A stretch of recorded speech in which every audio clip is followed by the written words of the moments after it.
గాంధీ భవన్లో PCC political affair committee భేటీ అయింది. సమావేశంలో CM Revanth, deputy CM Bhatti Vikramarka, party incharge Meenakshi Natarajan, PCC chief Mahesh Kumar అధ్యక్షతన సమావేశం జరుగుతోంది. పార్టీ సంస్థాగత నిర్మాణంపై కాంగ్రెస్ దృష్టి పెట్టినట్లుగా సమాచారం. స్థానిక సంస్థల ఎన్నికల్లో అనుసరించాల్సిన వ్యూహంపై కసరత్తు చేస్తున్నారు. కాంగ్రెస్ ప్రభుత్వం ఏడాదిన్నర కాలంలో చేపట్టిన అభివృద్ధి, సంక్షేమ పథకాలను ప్రజల్లోకి విస్తృతంగా తీసుకెళ్లడంపై దృష్టి సారించారు. అయితే కులగణన, ఎస్సీ వర్గీకరణ అంశాలపై చర్చించనున్నారు. ఇదే అంశానికి సంబంధించి ఆర్కే మరింత సమాచారం అందిస్తారు. ఆర్కే, అంటే ఈ కమిటీలో ప్రధానంగా ఏ అంశాల మీద చర్చించే అవకాశం ఉంది? పీసీసీ అధ్యక్షుడు మహేష్ కుమార్ గౌడ్ అధ్యక్షతన పొలిటికల్ అఫైర్ కమిటీ సమావేశం అయితే నడుస్తుంది. ఇప్పటికే ప్రారంభమైంది. ఇక ఈ సమావేశానికి ముఖ్యమంత్రి రేవంత్ రెడ్డితో పాటు ఉప ముఖ్యమంత్రి బట్టి విక్రమార్క, అదేవిధంగా రాష్ట్ర ఇన్ఛార్జ్ నటరాజన్ కూడా ఇది కార్యక్రమాలు పాల్గొంటున్నారు. ముఖ్యంగా పార్టీని సంస్థాగతంగా ఏ విధంగా బలోపేతం చేయాలి, రాబోయే స్థానిక సంస్థల ఎన్నికలకు ఏ విధంగా ముందుకెళ్లాలనే అంశాలతో పాటు ఏడాది పాలన కాంగ్రెస్ పార్టీ ఎలాంటి నిర్ణయాలు తీసుకుంది, అదేవిధంగా సంక్షేమ పథకాలు ఏ విధంగా అమలు చేస్తుంది, దానిపైన కూడా విస్తృతంగా చర్చించుతున్నారు. అదేవిధంగా పార్టీలో జరుగుతున్న ప్రస్తుత పరిణామాలపైన కూడా పార్టీ ఎఫ్ఐఆర్ కమిటీ చర్చిస్తుంది. కాబట్టి ఈ ప్రధానంగా 3 అంశాలనే వీళ్ళు ప్రధానంగా ఇవాళ చర్చిస్తున్నారు. దీంట్లో ఏదైతే కులగణనతో పాటు ఎస్సీ వర్గీకరణ అంశాలు కూడా ఉన్నాయి.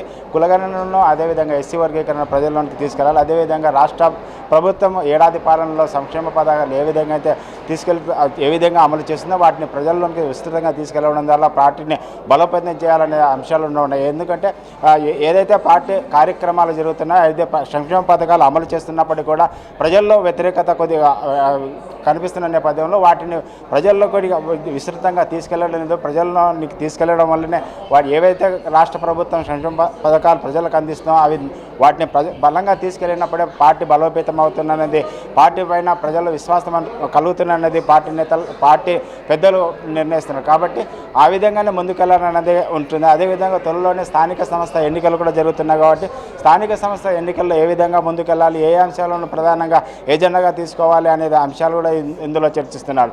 అయితే అదేవిధంగా ఎస్సీ వర్గీకరణ, అదేవిధంగా కులగణన, ఇప్పటికే బీసీ కులగణన నిర్వహించాలనే పార్టీలో విజ్ఞప్తి చేస్తున్న నేపథ్యంలో ఏదైతే బీసీ కులగణన నిర్వహించి 42% రిజర్వేషన్ అమలు చేసినాకనే స్థానిక సంస్థ ఎన్నికలకు వెళ్లాలనేది ప్రధాన ప్రతిపక్ష పార్టీలతో పాటు బీజేపీ పార్టీ డిమాండ్ చేస్తున్నాయి. కాబట్టి అదేవిధంగా స్థానిక సమస్యలు 42% బీసీ రిజర్వేషన్ అమలు చేసి ఏ విధంగా అమలు చేయాలనే విషయాలు కూడా ఈ పార్టీ పరంగా చేయాలన్నా లేకుంటే ఏ విధంగా చేయాలనేది కూడా కాంగ్రెస్ పార్టీ ఇవాళ ఎఫ్ఐఆర్ కమిటీలో నిర్ణయిస్తారు. అదేవిధంగా అడ్వైజ్ కమిటీ కూడా సమావేశం కావట్టుకుంటే ప్రతి విషయంలో సలహాలు, సూచనలు ఏ విధంగా ముందుకు వెళ్ళాలనేది ప్రధానంగా చర్చిస్తున్నారు.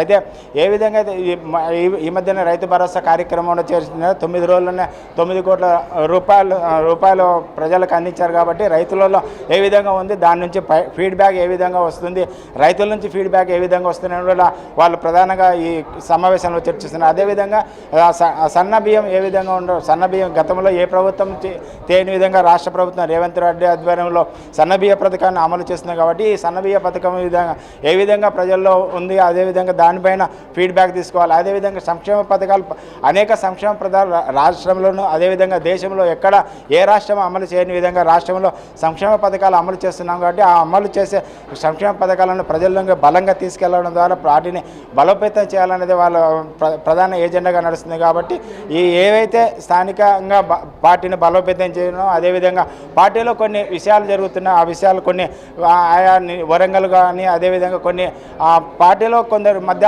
విభేదాలు వస్తున్నాయి. ఆ విభేదాలకు ఏ విధంగా చర్చించాలి, ఆ విభేదాలు ఏమిటి అనేది కూడా వాళ్ళు చర్చించే అవకాశం ఉంది. కాబట్టి పార్టీలో అంతర్గత విభేదాలను పక్కబెట్టి అందరూ ఐక్యంగా ముందుకు వెళ్ళినప్పుడే పార్టీని మనం మరోసారి అధికారంలో తీసుకునే అవకాశం ఉంది. కాబట్టి రాష్ట్రంలో ఈ ఏడాది పాలన సంక్షేమ పథకాలు అన్నీ ప్రజల్లోని విస్తృతంగా తీసుకెళ్లాలన్నదే ప్రధాన ఎజెండాగా చర్చ జరుగుతుంది.